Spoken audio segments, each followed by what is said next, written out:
What was life like in Bulgaria under Todor Zhivkov? Imagine living in a country where the government controls nearly every part of daily life, yet people still find ways to build communities and hope for better days. That was Bulgaria under Todor Zhivkov, who led from 1950 until 1989. His rule was shaped by the Cold War, with Bulgaria firmly aligned with the Soviet Union. This meant that the country followed strict communist policies, which affected everything from politics to everyday routines. During Zhivkov's time, Bulgaria shifted from a mostly farming society to an industrial powerhouse.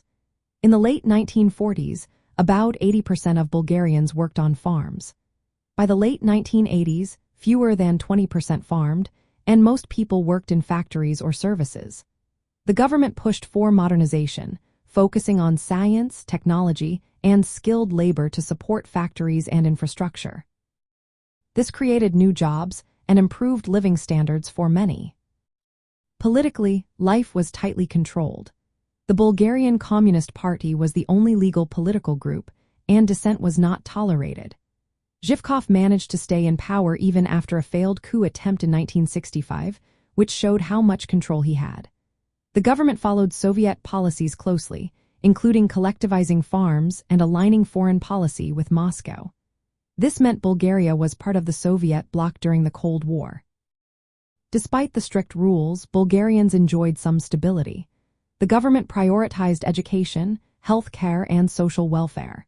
Citizens had guaranteed employment and access to basic services. Schools and hospitals expanded, and many people appreciated the security these systems provided. However, by the 1980s, the economy started to slow down. Bureaucracy and corruption grew, and shortages of consumer goods became common. Culturally, Bulgaria tried to maintain its identity while also opening up to some Western influences. Relations with Western countries improved, and Bulgaria built better ties with Greece and other Balkan neighbors. But relations with Yugoslavia remained tense due to disputes over ethnic issues, especially regarding the Macedonian identity and border areas. As the 1980s drew to a close, dissatisfaction grew. People wanted more freedom and better economic conditions.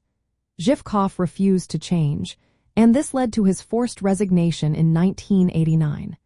That marked the end of Bulgaria's communist era and the start of a new chapter toward democracy.